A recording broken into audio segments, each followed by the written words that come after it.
राम राम दोस्तों, एक बार फिर आपका स्वागत है कृष्णा क्लासेस के ऑनलाइन प्लेटफॉर्म पर। तो बच्चों, जो हमारी daily current affair Haryana GK की जो क्लास चली हुई है उसके अंतर्गत अगली क्लास में आपका स्वागत है। बच्चों, अपना कॉपी पेन तैयार रखा करो, हमेशा जो भी नई चीज आती है उसको नोट किया करो और सारी जो क्लास है वो क्रम से और पूरी क्लास देखिए। हर रोज सुबह आधा पौना घंटा आप निकाल लीजिए तो करंट जीके तो हमारी होती है, उसके साथ साथ हरियाणा की जो ट्रेडिशनल जीके या जो स्टैटिक जीके वो सारी की सारी साथ जो आपकी कवर हो जाएगी 3-4 महीने में, अगर हम लगातार यूं चलते रहेंगे तो ठीक है। तो इसलिए आप हर रोज क्लास लगाइए, समय पे क्लास लगाइए, पंक्चुअल बनिए और जो इंपॉर्टेंट पॉइंट्स उनको नोट करते हुए चलिए, तो आपकी जीके जो है वो कुछ ही दिनों में बहुत अच्छी हो जाएगी। ठीक है, तो हम शुरू करते हैं आज की क्लास। देखिए, पहला क्वेश्चन हमारा, हरियाणा के किस जिले में सबसे अधिक संस्कृति मॉडल प्राथमिक स्कूल खोले जाएंगे? अभी हाल ही में 15 अगस्त पे जो हमारे माननीय मुख्यमंत्री श्री मनोहर लाल जी ने संस्कृति मॉडल स्कूल, जो कि इंग्लिश मीडियम होंगे, जिनमें स्टाफ भी हाईटेक होगा, उनको खोलने की घोषणा की थी। तो बच्चों, अब जो क्वेश्चन आया वो ये आया है कि सबसे अधिक संस्कृति मॉडल स्कूल कहां खोले जाएंगे? तो बच्चों, ये खोले जाएंगे गुरुग्राम में। कहां पे? गुरुग्राम में, यानी कि गुड़गांव में। 1 नवंबर 1966 को हरियाणा के गठन के समय गुरुग्राम भी जो है उसका गठन हुआ था।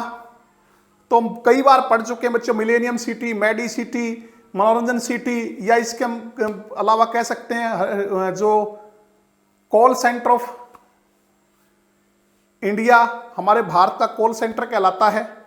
स्वपन नगरी जो है गुरु द्रोणाचार्य का शहर, ये सारे इनके उपनाम हैं। तो सबसे ज्यादा जो संस्कृति मॉडल स्कूल है तो वो भी यहीं खोले जाएंगे, 93। इसके बाद बच्चों सिरसा में खोले जाएंगे 87। ठीक है, इसके बाद जो है फरीदाबाद में 85 और हिसार में 84।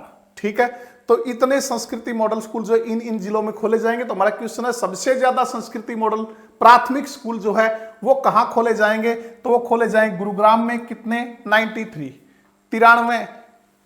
तो बच्चों, हमारे शिक्षा मंत्री कौन है? हम पहले भी पढ़ चुके हैं, हमारे शिक्षा मंत्री श्री कंवरपाल गुर्जर हैं। ठीक है, किस विधानसभा क्षेत्र से आते हैं? तो वो आते हैं जगाधरी से। अब तो आपको ये सारे याद हो ही गए होंगे, जगाधरी विधानसभा क्षेत्र से आते हैं बच्चों। इसके अलावा और क्या है? वन मंत्री हमारे, इसके अलावा पर्यटन मंत्री भी यही है। इसके अलावा बच्चों अगर हम बात करें, कला एवं सांस्कृतिक मामलों के मंत्री भी यही हैं, श्री कंवरपाल।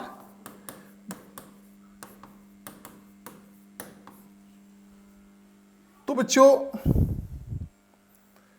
गुरुग्राम में 93, सिरसा में 87, फरीदाबाद में 85 और हिसार में कितने खोले जाएंगे? 84। ठीक है, तो सिरसा कब बना था? 1 सितंबर 1975 को सिरसा का गठन हुआ था बच्चों। फरीदाबाद आप जानते हो 15 अगस्त 1979 को फरीदाबाद का गठन हुआ था। हमारी औद्योगिक नगरी हरियाणा की जो है आर्थिक जो राजधानी है वो भी फरीदाबाद है बच्चों। सबसे बड़ा जिला जनसंख्या के हिसाब से और क्षेत्रफल के हिसाब से सबसे छोटा जिला, सबसे बड़ा जिला सिरसा क्षेत्रफल के हिसाब से। ठीक है, हिसार जो है बच्चों वो मैग्नेट सिटी, स्टील सिटी, इस्पात नगरी कहलाता है। अगला क्वेश्चन है, हरियाणा के किस मेडिकल कॉलेज में कोरोना पर नीम के प्रभाव को जानने के लिए शोध करने का फैसला किया गया है? कहता हरियाणा के किस मेडिकल कॉलेज में कोरोना पर नीम के प्रभाव को जानने के लिए शोध करने का फैसला लिया गया है? तो बच्चों किस में लिया गया है? तो सबसे पहला ऑप्शन हमारा पंडित भगवत दयाल शर्मा यूनिवर्सिटी। तो बच्चों कहां है ये पंडित भगवत दयाल शर्मा यूनिवर्सिटी जो ये कहां पे है बच्चों, ये आपको बताना है। तो ये इसके बाद कल्पना चावला मेडिकल कॉलेज ये कहां है, ये आपको बताना है। ESIC मेडिकल कॉलेज कहां है और SGT मेडिकल कॉलेज कहां है, ये आप जो है कमेंट करके बताएंगे।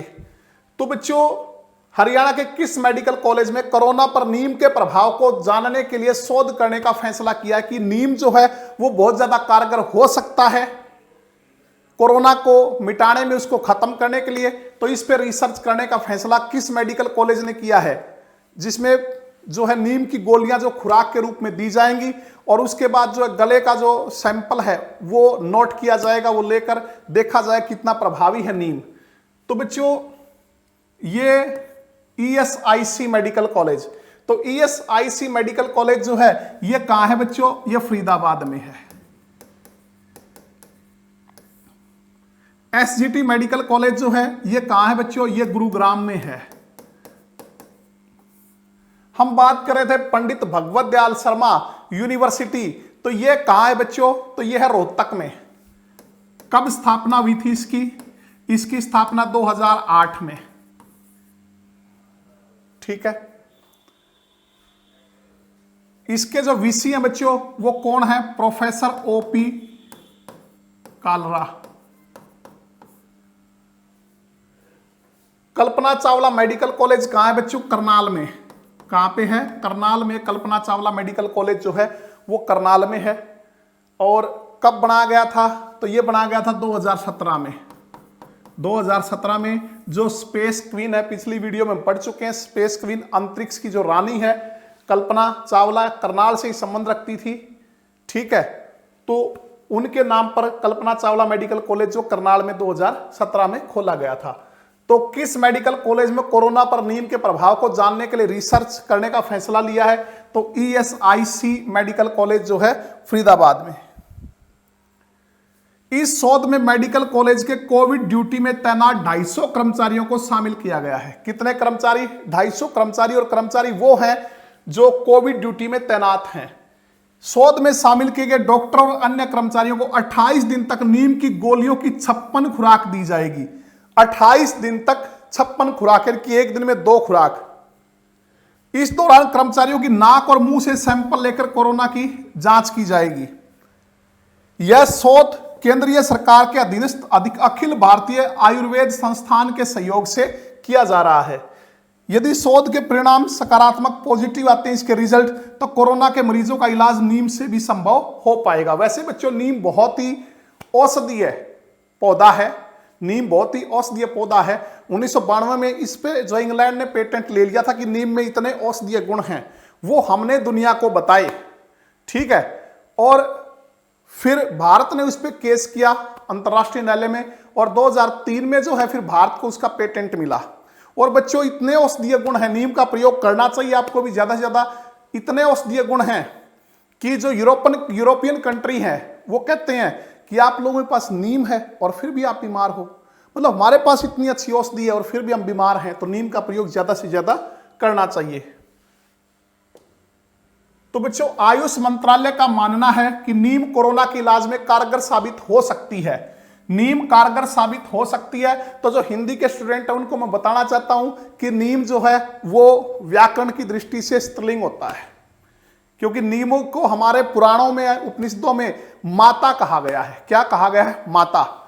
तो आयुष मंत्रालय का मानना है कि नीम कोरोना के इलाज में कारगर साबित हो सकती है। ठीक है, तो आयुष विभाग किसके पास है बच्चों, कमेंट करके बताना। इसके चलते नीम पर शोध करने का फैसला लिया गया है। नीम में एंटीबायोटिक तत्व जो है वो काफी मात्रा में होते हैं। तो आयुष मंत्रालय जो है वो किसके पास है, श्री अनिल विज के पास। बच्चों पिछली वीडियो में ही पढ़ा था किस विधानसभा क्षेत्र से आते हैं, अंबाला कैंट से। तो ये हमारे गृह मंत्री हैं, हमारे स्वास्थ्य मंत्री हैं, आयुष मंत्रालय इनके पास है।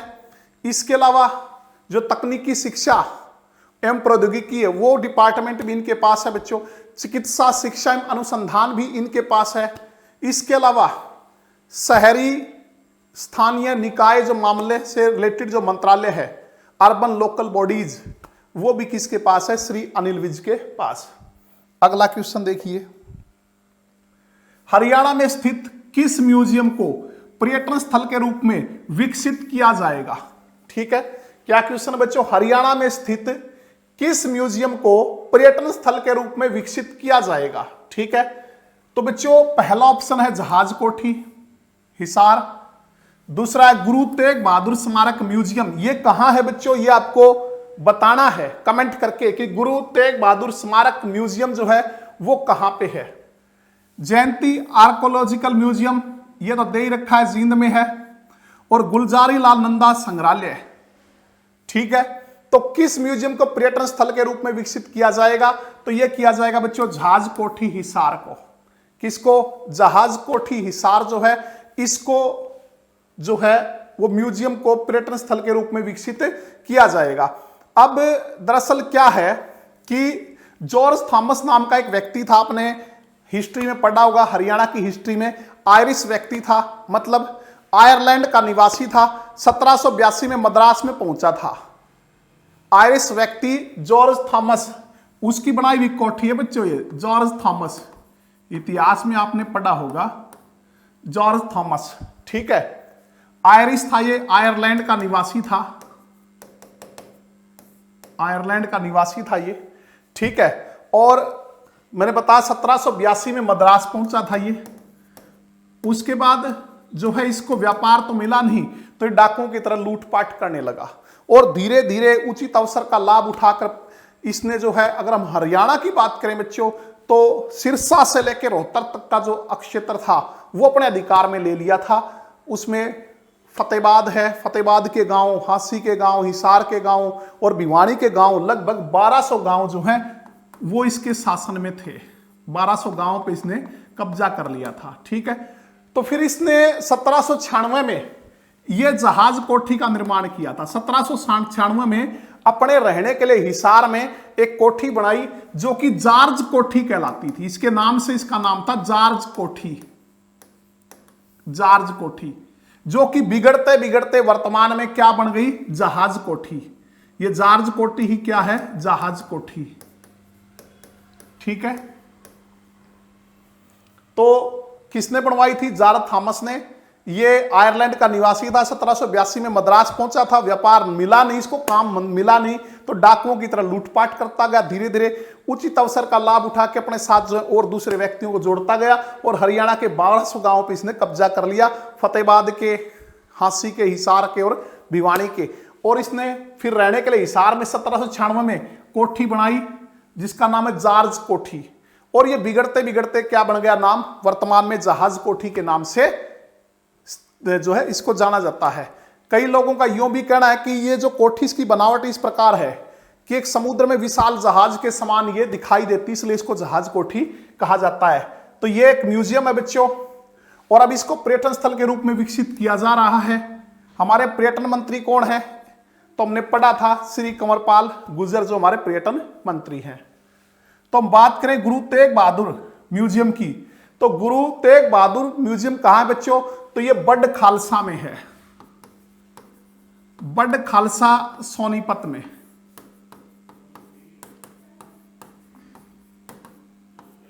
ठीक है। अब पीछे जो है पिछली साल की बात है, दादा खुशहाल सिंह की इसमें जो प्रतिमा वो स्थापित की गई थी। दरअसल हुआ क्या कि जो गुरु तेग बहादुर जब दिल्ली दरबार में गए थे शहीदी देने के लिए, और जो वहां जो उनका धड़ जो है वो सिर जो है धड़ से अलग कर दिया था, उसके बाद जो है औरंगजेब ने क्या कहा कि इसका जो धड़ है इसके शरीर के 4 टुकड़े कर दिए जाएं और दिल्ली के चारों गेटों पर जो है वो टांग दिए जाएं ताकि लोगों को सबक मिले, कोई भी विद्रोह ना कर पाए। लेकिन बच्चों तभी क्या हुआ कि जोर का आंधी आई और उसका मौके का फायदा उठाकर एक व्यापारी था लखी शाह, वो इसके धड़ को लेकर भाग गया। और उसका भाई जैताजी था वो गुरुजी के शीश को लेकर जो एक कपड़े में लपेटकर वो भी भाग गया। उसके बाद क्या हुआ कि औरंगजेब ने मुगल सेना को आदेश दिया कि इनका पीछा करो और किसी भी तरीके से गुरु तेग बहादुर जी का जो है वो शीश लाकर मेरे को दो। तो ये फिर आगे आगे जो चलते चलते भागते भागते जो है गांव में पहुंच गए। कौन सा गांव? सोनीपत का, जो मैंने बताया था बड़ खालसा में। तो बड़ खालसा में पहुंच जाते हैं, तो वहां साथ में इनके विशाल सेना मुगलों की पहुंच जाती है। तब गांव वालों को जब इस चीज का पता चला कि गुरुजी ने शहीदी दे दी है और उसके शिष्य जो उनका शीश जो लेकर आए हुए हैं, तो गांव वाले ने जब इस समस्या पे विचार किया तो उनमें एक बुजुर्ग व्यक्ति थे दादा खुशहाल सिंह। उन्होंने कहा कि मुगल सैनिकों से बचने का और कोई रास्ता नहीं है, ना तो हम इनसे मुकाबला कर सकते क्योंकि संख्या में बहुत ज्यादा हैं, ठीक है।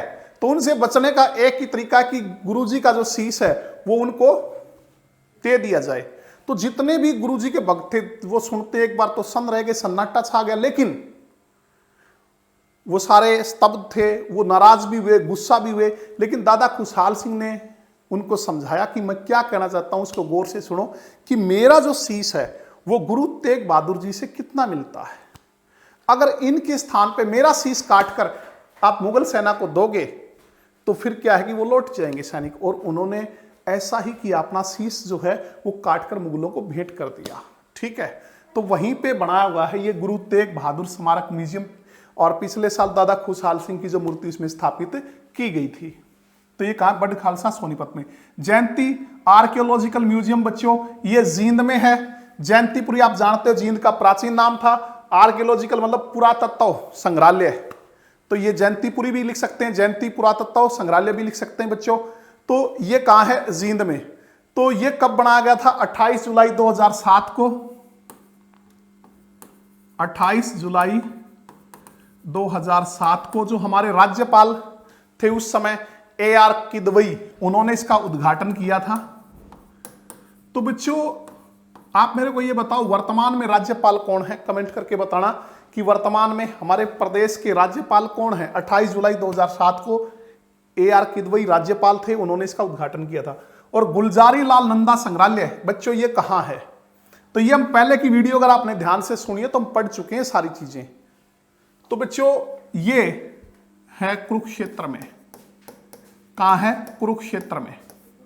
ये हमारे प्रदेश का पहला व्यक्तित्व संग्रहालय है। पहला, अगर हरियाणा का पहला व्यक्तित्व संग्रहालय पूछे तो गुलजारी लाल नंदा संग्रहालय। भारत के जो पूर्व प्रधानमंत्री थे गुलजारी लाल नंदा जो हैं, ये 2 बार प्रधानमंत्री बने थे। एक बार जो है पंडित जवाहरलाल नेहरू की मृत्यु के बाद और दूसरा लाल बहादुर शास्त्री की मृत्यु के बाद, ठीक है। तो कहाँ है? कुरुक्षेत्र में। तो कुरुक्षेत्र में एक और संग्रहालय है, श्री कृष्ण संग्रहालय। श्री कृष्ण संग्रहालय है एक और बच्चों कुरुक्षेत्र में ही, जो कि महाभारत से संबंधित जो विश्व का सबसे बड़ा और एकमात्र संग्रहालय है। अब इसमें हमने पीछे पढ़ा था वीडियो में कि कृष्ण और महाभारत से जुड़ी जो चीजें उन पर शोध कार्य किया जाएगा। तो ये गुलजारी लाल नंदा संग्रहालय जो इस श्री कृष्ण संग्रहालय के तत्वाधान में ही चल रहा है। श्री कृष्ण संग्रहालय भी कहाँ है? कुरुक्षेत्र में। और गुलजारी लाल नंदा संग्रहालय भी कहाँ है? कुरुक्षेत्र में। तो ये जो संग्रहालय है ये श्री कृष्ण संग्रहालय के तत्वाधान में ही चलाया जा रहा है, ठीक है। तो बच्चों देखिए, जहाज पुल स्थित ब्रिटिश कालीन जहाज कोठी को पर्यटन स्थल के रूप में विकसित किया जाएगा।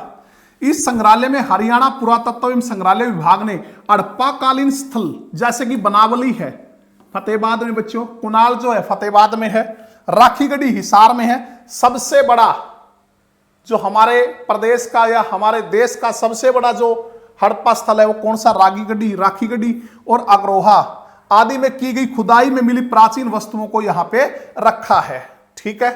तो कर लोगे, हरियाणा में स्थित किस म्यूजियम को पर्यटन स्थल के रूप में विकसित किया जाएगा? तो जहाज कोठी हिसार को। अगला देखिए, हाल ही में अंबाला एयरफोर्स स्टेशन के साथ लगते कितने किलोमीटर इलाके को नॉन फ्लाइंग जोन घोषित किया गया है? नॉन फ्लाइंग जोन का अर्थ क्या है बच्चों? कि यहां पे कोई भी व्यक्ति अपने जो पालतू पक्षी हैं जैसे कबूतर आदि उनको नहीं उड़ा सकता। क्यों बच्चों? क्योंकि आप जानते हैं बच्चों अभी हमारे देश में 5 लड़ाकू विमान राफेल आए थे फ्रांस से, और बच्चों उनको लाने वालों में एक पायलट हमारे हरियाणा का भी था। उस पायलट का नाम क्या है, कहां से संबंध रखता है, यह भी आपको कमेंट करके बताना है, क्योंकि पिछली 2 वीडियो में हम पढ़ चुके हैं उनके बारे में। तो वो राफेल कहां रखे गए हैं? तो वो राफेल रखे गए अंबाला एयरफोर्स स्टेशन में, ठीक है।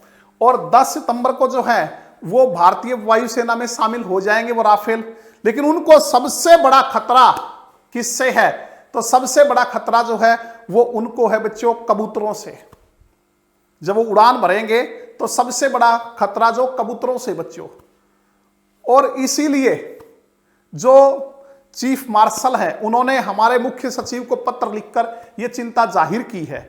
और इसी कारण जो है कितने किलोमीटर इलाके को नॉन फ्लाइंग जोन घोषित किया है, तो 4 किलोमीटर जो इलाका है उसको नॉन फ्लाइंग जोन जो है घोषित किया है। मतलब 4 किलोमीटर के इलाके में जो है कोई भी व्यक्ति अपने पालतू कबूतरों को नहीं उड़ा सकता। इसके अलावा बच्चों एक सहयोग और भी है, जो आसपास जंगली कबूतर हैं उनको पकड़ने के लिए कौन सहयोग करेगा, तो वो हमारे जो वन मंत्रालय है, हमारा वन मंत्रालय जो है, जो जंगली कबूतर हैं पालतू के अलावा, ताकि वो रुकावट ना बने, राफेल जो है उसको नुकसान ना पहुंचे, अगर वो पक्षी उससे टकरा जाएगा तो उनको पकड़ने में हमारा वन मंत्रालय, जो उन जंगली कबूतरों को पकड़ने में वन मंत्रालय सहयोग करेगा।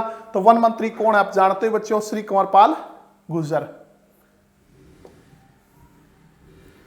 अगला है बच्चों, हरियाणा के किस जिले के शिक्षक मनोज कुमार लाकड़ा को राष्ट्रीय पुरस्कार के लिए चयनित किया गया है, तो ये बच्चों हम पहले भी पढ़ चुके हैं, पहले ये क्वेश्चन पढ़ चुके हैं बच्चों, क्योंकि अब ये दोबारा इसलिए आया क्योंकि 5 सितंबर जो कि शिक्षक दिवस होता है उसमें जो है इनको राष्ट्रीय पुरस्कार मिला है। तो ये कहां से संबंध रखते हैं बच्चों, गुरुग्राम से। कहां से, गुरुग्राम से।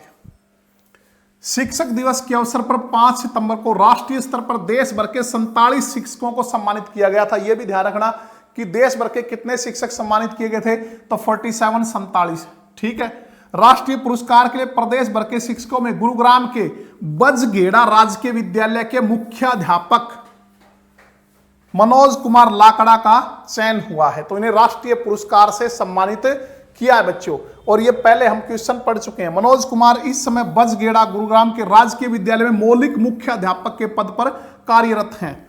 2001 से 2019 तक मनोज कुमार हिंदी अध्यापक रहे और 2019 में मौलिक मुख्याध्यापक के रूप में उनकी प्रमोशन हुई। अगला क्वेश्चन, पिछले वर्ष के मुकाबले इस वर्ष फसल अवशेषों को जलाने की घटनाओं में कितने प्रतिशत की कमी आई।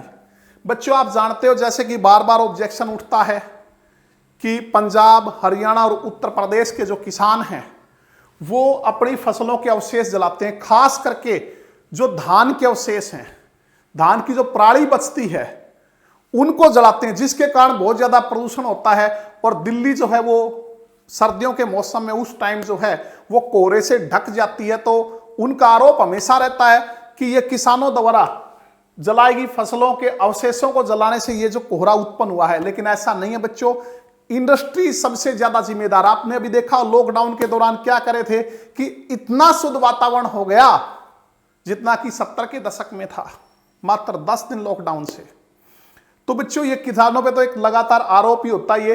हालांकि कुछ भागीदारी होती है, पहले से चीज ज्यादा है प्रदूषण और उसमें थोड़ा सा और मिल जाता है, लेकिन इतना भी नहीं कि अकेला इन्हीं को दोष दिया जाए। तो लेकिन अब जो है पीछे सरकार ने कुछ इसको थोड़ा सा अपराध माना है, दंडनीय अपराध माना है, कुछ किसानों को जुर्माने हुए हैं, कुछ को सजा हुई है। तो उससे क्या हुआ है कि इस वर्ष फसल अवशेषों को जलाने की घटनाओं में जो कमी दर्ज की गई है, तो कितनी कमी दर्ज की गई है, 68%।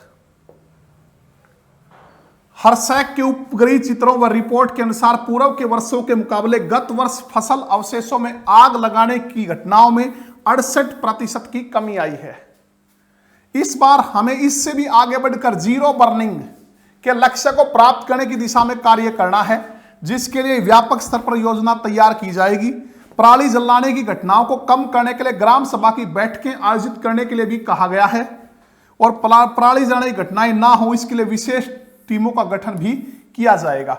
और बच्चों हाल ही में क्या था कि भिवानी जिले के किस गांव को जो है वो रेड जोन में घोषित किया गया था, यह आपको कमेंट करके बताना है। फसल अवशेषों को जलाने की घटनाओं से संबंधित है कि किस गांव को जो है रेड जोन में घोषित किया गया था। तो बच्चों वो गांव था कुंगड़। कौन सा गांव, कुंगड़।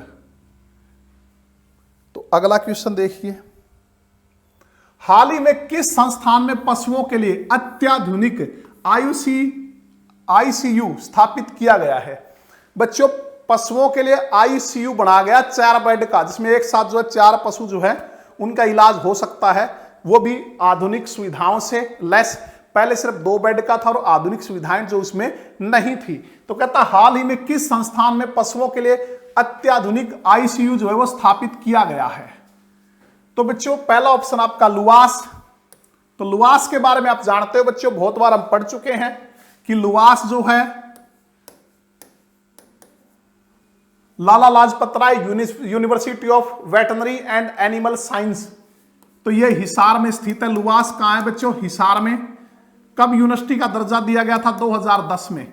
उससे पहले ये HAU हरियाणा एग्रीकल्चर यूनिवर्सिटी का एक डिपार्टमेंट था, एक भाग था। इसके वीसी जो हैं वो डॉक्टर गुरदयाल सिंह है। डॉक्टर गुरदयाल सिंह, कई बार पढ़ चुके हैं बच्चों हम। तो ये कहां है? लुवास, हिसार में है। Lala Lajpat Rai university of veterinary and animal science जो है 2010 में इसका गठन हुआ था। और अगर हम बात करें बच्चों केंद्रीय अश्व अनुसंधान केंद्र, तो ये भी हिसार में बच्चों। ये भी कहां है? हिसार में। तो इसके बारे में पहले पढ़ चुके हैं बच्चों।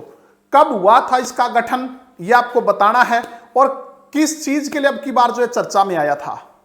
ठीक है, किस चीज के लिए अब की बार चर्चा में आया था ये आप जो है वो कमेंट करके बताइए। और इसका गठन कब हुआ था ये भी आप बताइए। तो बच्चों गठन तो चलो मैं बताता हूं, 7 जनवरी 1986 को बनाया गया था। केंद्रीय अश्व अनुसंधान केंद्र 7 जनवरी 1986 को बनाया गया था बच्चों, हिसार में स्थित है। तो बच्चों ये क्यों चर्चा में रहा था? हमारे देश की, भारत की पहली गधी के दूध की डेयरी जो है वो कहां खोली जाएगी? हिसार में। और हिसार में कहां? केंद्रीय अश्व अनुसंधान केंद्र में। ठीक है, केंद्रीय अश्व अनुसंधान केंद्र में हमारे देश की, भारत की पहली गधी के दूध की डेयरी कहां खोली जाएगी? हिसार में, केंद्रीय अश्व अनुसंधान केंद्र में। कौन सी नस्ल की है बच्चों वो गधी? वो भी हमने पढ़ा हुआ है, हलारी नस्ल की। कौन सी नस्ल? हलारी नस्ल की। इससे ब्यूटी प्रोडक्ट बनते हैं। इसके अलावा 10 साल के से कम उम्र का जो बच्चा है जिसको गाय का दूध या भैंस का दूध एलर्जी करता है, तो उसको ये जो इस हलारी नस्ल की जो गधी है उसका दूध एलर्जी नहीं करता। उन बच्चों के लिए बहुत उपयोगी, हालांकि बहुत महंगा मिलता है बच्चों, 2000 रुपए लीटर से 7000 रुपए लीटर तक मिलता है। तो 10 हलारी नस्ल की जो गधियां वो मंगाई जाएंगी। पहले तो कहां से मंगाई जाएंगी? मूल रूप से कहां पाई जाती है? गुजरात में पाई जाती है हलारी नस्ल की गधी। वहां से 10 गधियां जो मंगाई जाएंगी और फिर आगे ब्रीडिंग के द्वारा उनकी संख्या बढ़ाई जाएगी। ठीक है। National bureau of animal genetics जो है ये कहां है बच्चों? ये करनाल में है। कहां है? करनाल में। National bureau of animal genetics Karnal में है। इसकी स्थापना 1984 में हुई थी। और अगर मैं बात करूं केंद्रीय भैंस अनुसंधान केंद्र, तो यह भी बच्चों हिसार में है। और इसकी स्थापना कब हुई थी? 1 फरवरी 1985 को। तो इनसे रिलेटेड, इन संस्थानों से रिलेटेड क्वेश्चन भी बच्चों कई बार पूछे जाते हैं, तो आपको ध्यान रखना चाहिए। केंद्रीय भैंस अनुसंधान केंद्र कहां? हिसार में। 1 फरवरी 1985 को। National bureau of animal genetics Karnal में 1984 में स्थापना हुई। केंद्रीय अश्व अनुसंधान केंद्र हिसार में 7 जनवरी 1986 को। हलारी नस्ल की गधी की जो डेयरी खोली जाएगी इसके लिए चर्चाओं में आया था। हमारे भारत की, पूरे देश की ही पहली गधी के दूध की डेयरी होगी ये। और लुवास जो है वो हिसार में 2010 में। इसके वीसी डॉक्टर गुरदयाल सिंह है। तो हमने पूछा था हाल ही में किस संस्थान में पशुओं के लिए अत्याधुनिक आईसीयू स्थापित किया गया? तो वो किया गया लुवास में, Lala Lajpat Rai university of veterinary and animal science. किसके नाम पे रखा गया नाम? लाला लाजपत राय के। उनका सामाजिक और राजनीतिक कार्य क्षेत्र कहां रहा? हिसार में। तो बच्चों ये आप पढ़ सकते हो। लुवास के पशु चिकित्सा एवं पशु विज्ञान विभाग में पशुओं के उपचार के लिए 2 बेड का आईसीयू मौजूद था, जिसमें आधुनिक सुविधाएं भी मौजूद नहीं थी। वहीं एडवांस अल्ट्रासाउंड मशीन की मदद से पशुओं में होने वाली बीमारियों के डायग्नोसिस में भी मदद मिलेगी। आईसीयू के अंदर ऑक्सीजन की पूरी सुविधा है। 4 बेड का आईसीयू है ये। 3 दिन पहले, ये तो उसका आ गया बच्चों, ये जो एक्सप्लेनेशन है जो हमने पढ़ा था कितने किलोमीटर तक जो है वो नॉन फ्लाइंग जो एरिया है वो घोषित किया गया है। तो बच्चों नेक्स्ट देखिए, हाल ही में सरकार ने कितने प्राथमिक स्कूलों को बैग फ्री करने का फैसला किया है? कितने प्राथमिक स्कूलों को बैग फ्री करने का फैसला किया बच्चों? तो ये 981 को। ठीक है, पहले 1000 की घोषणा हुई थी, तो उनमें से 981 को जो है वो बैग फ्री जो है घोषित करने का फैसला सरकार ने कर लिया है। हरियाणा में प्राथमिक शिक्षा भी मॉडर्न और स्मार्ट बनेगी। मॉडर्न और स्मार्ट कैसे, क्या है ये बैग फ्री स्कूल? कि जो प्राइमरी के बच्चे हैं उनको जो है बैग लेकर स्कूल में आने की जरूरत नहीं है। उन्हें कॉपी, पेंसिल, किताब, स्टेशनरी सारा कहाँ मिलेगा? स्कूल में मिलेगा बच्चों। और वहां उनको लॉकर भी मिलेंगे, और लॉकर जो होंगे उसमें वो अपना सामान रख सकते हैं, वहां से निकाल सकते हैं। ठीक है, ये है बैग फ्री स्कूल। तो इसमें स्मार्ट क्लासें होंगी बच्चों, इंग्लिश मीडियम स्कूल होंगे, और आधुनिक जो हम ये कह सकते हैं टीवी वगैरह, वो सारी चीजें जो होंगी इसके अंदर। और इसके अलावा इनकी छतों पर सौर पैनल लगाए जाएंगे ताकि जो है लाइट की जो है दिक्कत ना हो। पहले स्कूलों में लाइट की दिक्कत हो जाती थी, जिससे डिजिटल जो क्लासें हैं उनमें दिक्कत आती, स्मार्ट क्लासों में दिक्कत आती थी। ठीक है, तो 981 प्राथमिक स्कूल बैग फ्री होंगे, इनमें स्मार्ट क्लास लगेगी। तो नेक्स्ट देखिए, हरियाणा में पहली बार किस जिले में नवग्रह और नक्षत्र वाटिका बनाई जाएगी? किस जिले में नवग्रह वाटिका और नक्षत्र वाटिका जो है वो बनाई जाएगी? तो बच्चों कमेंट करके बताओ किस जिले में बनाई जाएगी। तो बच्चों ये बनाई जाएगी हिसार में। कहां बनाई जाएगी? हिसार में। अब यहां ये जरूर ध्यान रखना कि नवग्रह कुंड कहां है? कैथल में। अगर क्वेश्चन पूछे नवग्रह कुंड कहां है बच्चों? कैथल में। इसी कारण कैथल को कहते हैं छोटी काशी। और इन नवग्रह कुंडों की स्थापना युधिष्ठिर ने करवाई थी श्री कृष्ण से कहने से। तो नवग्रह कुंडों के कारण ही कैथल छोटी काशी कहलाती है, और भिवानी छोटी काशी कहलाती मंदिरों की अधिकता के कारण। ठीक है, तो कैथल कब बना था बच्चों जिला? 1 नवंबर 1989 को जो 4 डिस्ट्रिक्ट बने थे, यमुनानगर, कैथल, रेवाड़ी और पानीपत। करनाल जो 1 नवंबर 66 को, हिसार 1 नवंबर 66 को, और सिरसा 1 सितंबर 1975 को। ठीक है, तो नवग्रह कुंड कहां है? कैथल में। लेकिन अगर आपको यह पूछ ले आगे से, ध्यान रखना कि नवग्रह वाटिका कहां है? नवग्रह वाटिका कहां है? तो बच्चों नवग्रह वाटिका है आपकी कहां पे? हिसार में। मैग्नेट सिटी, स्टील सिटी, इस्पात नगरी हिसार में, फिरोजा नगरी हिसार में। ठीक है, नवग्रह कुंड कहां? कैथल में। और नवग्रह वाटिका कहां? हिसार में। और नक्षत्र वाटिका भी कहां? हिसार में। दरअसल क्या है बच्चों, ये पहली बार है ये किसी जिले में नवग्रह और नक्षत्र वाटिका बनाई जाएगी। बच्चों ये जो हिसार और अग्रोहा के हर्बल पार्क हैं, हर्बल पार्क हिसार और अग्रोहा के, उनमें ये वाटिका जो है लगाई जाएंगी, बनाई जाएंगी, स्थापित की जाएंगी, विकसित की जाएंगी। दरअसल क्या है, इनमें वही पौधे लगाए जाएंगे जिनको हमारे जो प्राचीन विद्वान हैं, हमारे जो पूर्वज हैं, उन्होंने नक्षत्रों से, नवग्रह से संबंध बताया था। उन पौधों का किससे संबंध बताया था? नक्षत्रों से संबंध बताया था, नवग्रहों से संबंध बताया था। उन्हीं पौधों को जो है यहां लगाया जाएगा। वो कहते हैं कि स्वास्थ्य की दृष्टि से भी बहुत महत्वपूर्ण है, वातावरण के लिए तो बहुत महत्वपूर्ण है ही वो पौधे, स्वास्थ्य की दृष्टि से ही बहुत महत्वपूर्ण होते हैं। जैसे दूब है बच्चों, दूब, दुर्वा, पीपल, अपामार्ग, समी, खैर, आक, पलास, गुल्लर, कुजला, इस तरह के पौधे जो हैं इनमें लगाए जाएंगे। दूब, दुर्वा, वैसे दुर्वा से ही बनता है दूब बच्चों, दुर्वा जो है वो तत्सम है और दूब जो है वो तद्भव है। पीपल, अपामार्ग, खैर, पलास, इसके अलावा समी,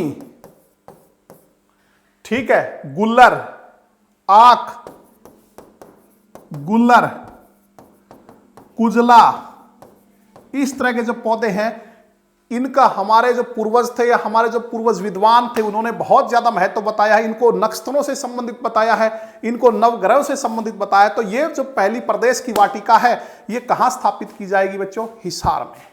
ठीक है, तो बच्चों ये थी आज की हमारी क्लास। तो बच्चों ज़्यादा से ज़्यादा इसको लाइक कीजिए, शेयर कीजिए अगर आपको अच्छी लगे तो मिलते हैं अगली कक्षा में। तब तक के लिए धन्यवाद।